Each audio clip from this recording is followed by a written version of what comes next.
Learners of class 11, hope you all are hale and hearty. I welcome you all to this wonderful world of English. Learners, our country India has a rich historical heritage. We have several historical monuments like the Sun Temple, Taj Mahal, Red Fort, Qutub Minar, etc. Tourists from all over the world come to India to visit these monuments. Now there is one more country, Egypt. Do you know what is it famous for? Yes, pyramids. Now the question which comes to my mind is, why were these pyramids built? Yes, for keeping mummies. And now what are mummies? This again is a query. Mummies are the preserved dead bodies. Now you would like to ask me, why did they preserve their dead bodies? Because they believed that there was life after death, and if a person wants to return to this life, he would need the body. Hence, the bodies were preserved. But this needed a huge amount of money. So, it was not for a normal person, because a normal person cannot afford. Only the kings and the nobles could preserve their dead bodies. So today, we'll be discussing about one such king in the lesson Discovering Tut, the saga continues, written by A.R. Williams. It's about the mummy of the last Egyptian pharaoh, Tutankhamun. We shall also discover how and why his mummy went through various investigations. So learners, let's have a glance of the subtext and have an overview of the text. Tutankhamun, known as Tut, was a teenager when he died. Tut was his nickname. He was the last heir of a powerful family that had ruled Egypt for centuries. Tut's funeral marked the end of the dynasty. He was laid to rest, laden with gold, but the details of his death are unclear.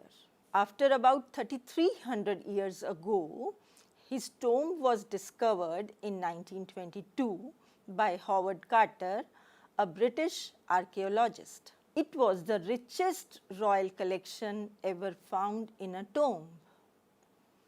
Tut was buried with everyday things he would want in his afterlife. It took months to record all the things found in the tomb, and then Carter began investigating the three nested coffins, one in the other.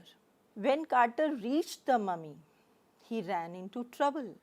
The resins used in the rituals had hardened, and Tut was cemented to the bottom of the solid gold coffin. For several hours, mummy was kept outside in blazing sunshine that heated it to 149 degrees Fahrenheit. Nothing budged. The body had to be chiseled away from beneath. To separate Tut from his adornments, Carter's men removed the mummy's head and detached nearly every major joint. After finishing investigations, they reassembled the remains in a wooden box with padding to conceal the damage. In 1968, an anatomy professor X-rayed the mummy and revealed that the breastbone and front rib of Tut's body were missing. The archaeologists have been taking record of the mummies found in Egypt. By 2003, 600 were enlisted and the work is still in progress. With the advent of CT scanner, and that too a portable one, King Tut's mummy was one of the first to be scanned. The CT scan revealed that all the organs of Tut's body were intact. Nothing was missing. Since then, Tut's body rests in peace in his tomb in the valley of the departed kings of Egypt. Learners, we also need to know about the family history of Tut. Tut's father or grandfather, Amenhotep III, was a powerful pharaoh who ruled for about 40 years. His son, Amenhotep IV, succeeded him, and with him started the strangest periods in the history of ancient Egypt. He worshipped Aten, the sun god, and also made the people of his kingdom follow Aten. All other images and temples were destroyed. He changed his name to Akhenaten, the servant of the sun god.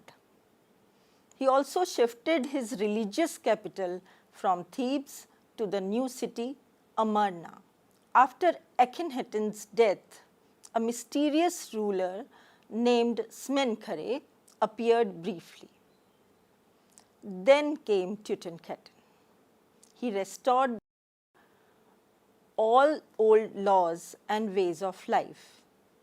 He started worshipping god Amun and changed his name to Tutankhamun, widely known as Tut. Let's go through the following statements and try to find out whether they match with the text or not, because they'll help us in understanding better. Tut's funerary treasures were recorded in a day. Do you think so? I think it took months to record his treasures. So, is this statement true, or does it match with the text? No, it is not true. Howard Carter was a British archaeologist. Was he? Yes, he was a Britisher. So, this statement stands correct. King Tut was also buried with everyday things he would want in his afterlife. Yes, that is why these tombs were built. So many things which they needed for their afterlife were kept in the tomb. So, this statement is also correct.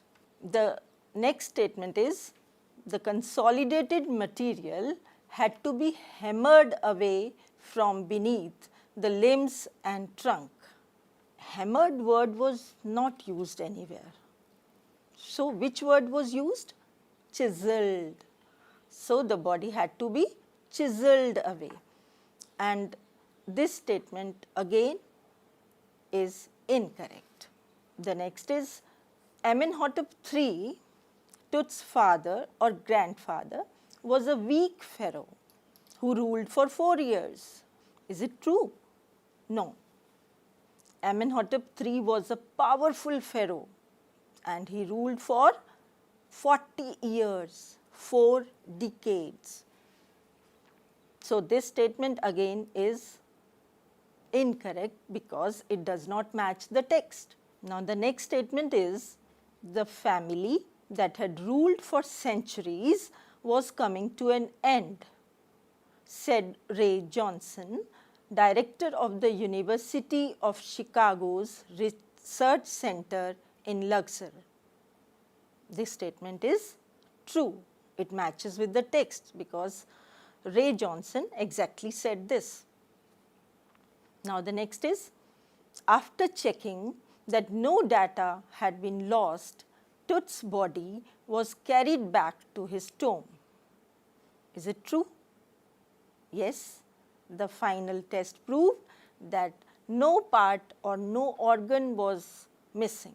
So, he was laid back to his tomb. Now, the next statement says the $1 million scanner had quit because of the stones in a cooler fan. Was it because of the stones? I don't think so. It was sand that stuck in the cooler fan. So, this statement again is incorrect. Now, we move on to another exercise which will also give a better understanding of the text. On the basis of this exercise, we will understand the text better. Let us find out the most appropriate options to these multiple choice statements. Let us see what is the first statement. King Tut's body has been subjected to repeated scrutiny. I repeat, King Tut's body has been subjected to repeated scrutiny. Now, let us see the options. Option A says to have an account of the funerary treasures. B, to find out the time of his death and its cause. Next option is to find out about his father and grandfather. Fourth option is to find out about God he worshipped. Which one do you think is the correct option? Try to find out. Let us see. The second option is the correct option. It says to find out the time and death of its cause. So, the cause of his death was to be known and the time of the death also was to be known. So, for that reason, the investigations were being made again and again. Now, the second is Howard Carter's investigation was resented. Now, why was his investigation resented? I have some options for you. Let us go through them. Because it resulted in great damage to mummy. The second option is because the artifacts in the tomb were destroyed. C option says because treasures in the tomb were not accounted for. D says because the investigation was not done properly. So, which one do you think is the most appropriate? Right, the first one, because it resulted in great damage to mummy. Now, let us move on to the third statement. The third statement says Carter had to chisel away the solidified resins. Why? The first option says to take away the treasures gilded in the coffin. Next option is to raise the king's remains from the coffin. C option says to damage the body of King Tut. Last option says to take away Tut's mummy. Which one do you think is the correct one? Right, to take away Tut's mummy. Now, let us move on to the next statement. Well, the D statement says the boy king changed his name. Why did he change his name? And what was the name he changed? See the options. The boy king changed his name from Tutankhamun to Tutankhaten, or from Amenhotep III to Amenhotep IV, or from Akhenaten to Tutankhaten, or from Tutankhaten to Tutankhamun. Getting confused? These names, yes. Let us find out which is the correct option. Now, you remember he changed his name from Tutankhaten to Tutankhamun, and this is the right option. So, the D option is the right option. Next statement says a CT machine scanned the mummy head to toe. How? Let us see. The first option says, option A is creating 2000 digital X-ray images in cross section. Option B says creating 1700 digital X-ray images in cross section. Option C says creating 1700 analog X-ray images in cross section. creating 1700 digital X-ray images. Now the correct option is, want to guess? Yes, the second option is the correct option, creating 1700 digital X-ray images in cross section. Now let's move on to the next statement. The night of the scan, workmen carried, it also has 4 options. Tut from the tomb in his box, Amenhotep III from the tomb in his box, Amenhotep IV from the tomb in his box, Carter from the tomb in his box. So who was carried? Undoubtedly Tut. So the first statement is the correct one. The first option is the correct one. Next statement says, Tut was also buried with everyday things. Now the options are, he would want in his life, he did not like, he would want in his afterlife, like an umbrella, a football, etc. And the option D says, he would want in his afterlife, like board games, a bronze razor, cases of food, etc. So the first thing is, he needed things for his afterlife, and the things were the bronze razor, etc. So the last option, option D, is the correct option. Let us now move on to statement H. What does it say? Archaeology has changed substantially in the intervening decades, and the options are, for not focusing on treasure and fascinating details of life, focusing more on treasure and not fascinating details. Option C says, focusing less on treasure and more on the fascinating details of life. D option says, focusing more on treasure and less on the fascinating details of life. So with time, the investigations have changed. Now we try to know more about their life. So which option do you think is the correct one? Option C is the most appropriate one, and it goes with the text. Yes, learners, today we went through a new lesson, Discovering Tut, the saga continues. I hope you have understood the text, and after going through the text, we did an exercise of which statement goes with the text and which does not, because that helps in better understanding. And then we dealt with MCQ questions, multiple choice questions, and they also help in better understanding. Now I have one assignment for you since we did the lesson.